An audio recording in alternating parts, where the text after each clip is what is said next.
And then as they grow older, that coloration is going to darken.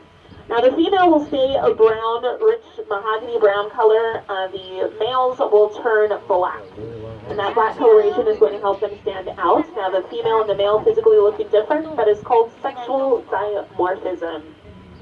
Now their horns on top of their head continuously grow throughout their lifetime. They are not born with a ridge will appear, and you can count the ridging to determine how old the sable antelope are. Now they are part of the 2/3 of antelope where both the male and the female have the horns, and that is telling you that they thrive in an environment where resources are scarce. So they have to have a competition using these horns, which is called sparring. Now sparring is a horn wrestling match or an arm wrestling match for you and I, and if only the female or the males were to have horns in an environment where resources were scarce, that would be a very fair competition for the female, because the female, not only are they competing for resources for themselves, but they need these resources so that they can have nutritious milk to feed to their offspring. And not only do I want you to look at the environment itself, but also take a look at the plant life, or the animals, but look at the plant life as well. We've got a grove of trees to the left, and you'll notice that these trees look very nicely manicured, very flat on the bottom. And that is the work of our landscapers, the giraffe. Now we've got one of our female Maasai giraffe hanging out right in the middle of those trees. Now giraffes are the tallest land mammals. They have 16 to 18 feet of height, and that is equivalent to roughly a 2-story home. Now like the Soemmerring's gazelle, they have adapted themselves to have a longer neck and legs, and that is going to help them be able to reach higher into those trees. And there is not a lot of competition for them for food. One of their competitors is going to be an African elephant, which is also a keystone species. Have a darking color because they spend 18 hours out of the day browsing on food using these tongues, which means they're exposing their tongues to the sun.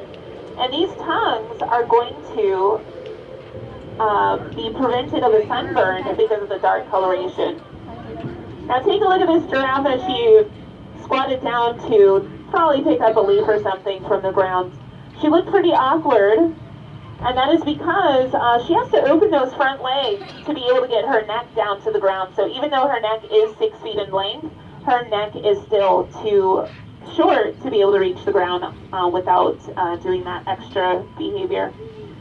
Now, because they have to open those front legs to be able to get that neck down to the ground, it puts them in a very vulnerable position. So taking a drink of water is literally a matter of life or death, and so they only drink water roughly about every 2 to 3 days, and they can go up to about 21 days without water.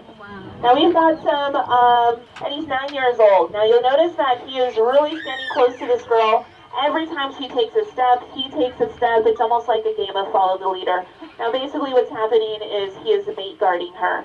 Now he's already gone through the process of checking whether or not she was going into her estrus cycle, and clearly she is going to be heading into that cycle soon, so he is not going to leave her side, and that way he will be able to be the one to breed with her.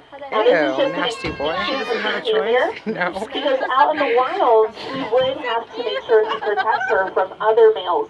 Here at the park, he is the only breeding male in the habitat for the giraffe, and that way we're able to keep track of the diversity. Okay. We know who the dad of the babies are. African black rhinos are naturally a solitary species. Yeah, I have it. There's my rhino. There's a tree. Or when it is a mom with their offspring. Now underneath the shade of the trees, we have